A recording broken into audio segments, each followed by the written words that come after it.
bahar nəvəm ad günüm.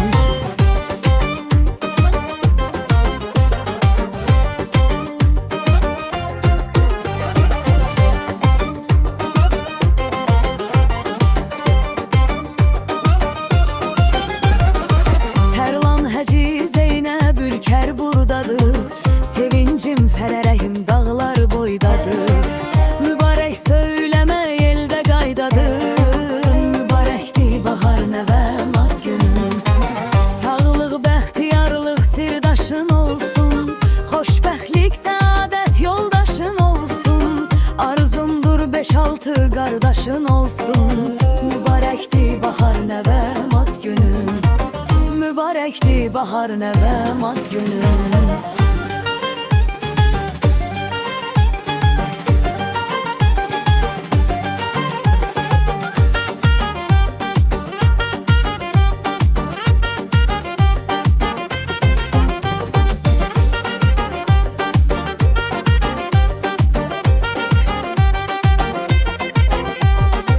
Çox sevindim sən dünyaya gələndə, ürəyim açılır nazla güləndə.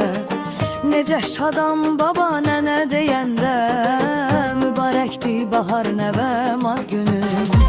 Sağlıq, bəxtiyarlıq sirdaşın olsun, xoşbəxtlik, səadət yoldaşın olsun.